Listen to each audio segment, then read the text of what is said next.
কেমন আছো বন্ধুরা? আশা করি সবাই ভালো আছো। আবারও চলে এলাম মায়ের রান্নাঘরে নতুন একটা রান্না নিয়ে। তো আজকে আমি বানাবো মাটন মশলা কারি। তো চলো দেখে নাও কী করে আমি বানাই। সবার প্রথমে একটা স্পেশাল মশলা বানিয়ে নেব। তার জন্য কি কি নিয়েছি একবার দেখিয়ে দিচ্ছি। জিরে, গোলমরিচ, জায়ফল, জয়িত্রী, বড় এলাচ, ছোট এলাচ, লবঙ্গ, ডালচিনি আর স্টার। কড়া গরম হয়ে গেছে, দিয়ে দেবো মশলা।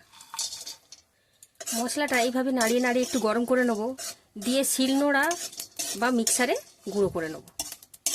মশলাটা শিলনোড়ায় ভালো করে আমি গুঁড়ো করে নিয়েছি। এরপরে চাপা দিয়ে এটা একটা সাইডে রেখে দেবো।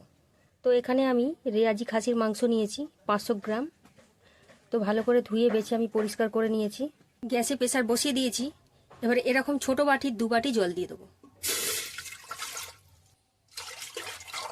সামান্য পরিমাণ নুন আর সামান্য পরিমাণ হলুদ। এবার নুন হলুদটা একটুখানি নাড়িয়ে দেবো জলের মধ্যে। এর মধ্যে ধুয়ে রাখা মাংসগুলো দিয়ে দেবো।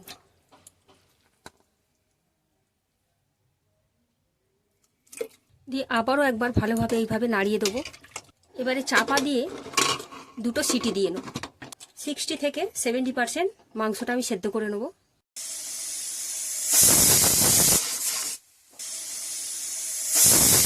দুটো সিটি হয়ে গেছে। এবারে নাবিয়ে এক সাইডে রেখে দেবো। কড়া গরম হয়ে গেছে, দিয়ে দেবো সাদা তেল। ফোড়নের জন্য দিচ্ছি একটা শুকনো লঙ্কা আর একটা তেজপাতা। এবার তেজপাতা আর শুকনো লঙ্কাটা একটু নাড়াচাড়া করে নেব।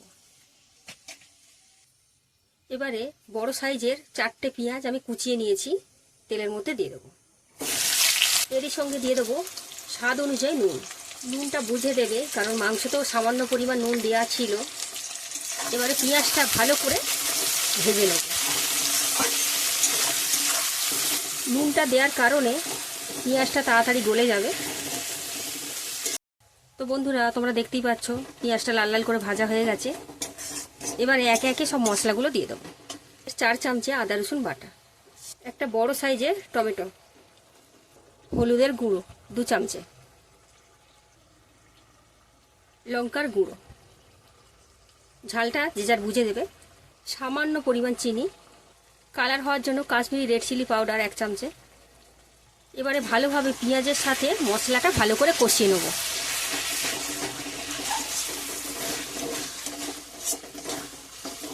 মশলাটা প্রায় হাফের বেশি কষানো হয়ে গেছে। এবারে দিয়ে দেবো ফেটে রাখা টক দই 3 চামচে। এবারে মশলার সাথে টক দইটা ভালো করে কষিয়ে নেব। বন্ধুরা, তোমরা দেখতেই পাচ্ছ মশলা থেকে তেলটা ছেড়ে দিয়েছে, তার মানে আমাদের ঠিকঠাক মশলাটা কষানো হয়ে গেছে। বন্ধুরা, তোমরা দেখতেই পাচ্ছ প্রেসার থেকে নাবিয়ে আমি ছেঁকে নিয়েছি মাংসটা। ছেঁকে এই জলটা বেরিয়েছে, এই জলটাও আমি ফেলবো না, এটাও রান্নার কাজে লাগাবো। এর মধ্যে দিয়ে দেবো ছেঁকে রাখা মাংস। এরই সাথে দিয়ে দেবো 1 চামচে মিট মশলা। এবারে মাংসের সঙ্গে মশলাটা ভালো করে কষিয়ে নেব।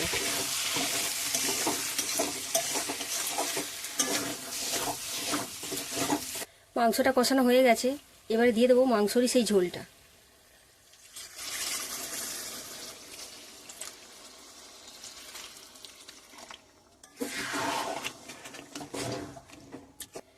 এবারে চাপা দিয়ে ভালো করে সেদ্ধ করে নেব।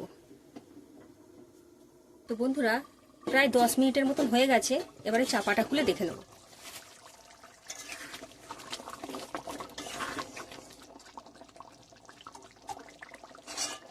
বন্ধুরা, মাংসটা গলে গেছে, রান্নাটা আমাদের হয়ে গেছে। এবারে সেই ভেজে রাখা মশলার গুঁড়োটা দিয়ে দেবো। এই মশলাটা অবশ্যই দিতে হবে, নাহলে রান্নার টেস্টটা ভালো হবে না। রান্নাটা আমাদের হয়ে গেছে। এবার গ্যাসটা বন্ধ করে দেবো। 2-1 মিনিট চাপা দিয়ে রাখবো। তো বন্ধুরা, রেডি হয়ে গেল মটন মশলা কারি। তো এইভাবে বাড়িতে বানিয়ে খেয়ে দেখো, আশা করছি খুবই ভালো লাগবে। তো ফিরে আসছি কোনো নতুন ভিডিও নিয়ে। সবাই ভালো থেকো, সুস্থ থেকো। নমস্কার।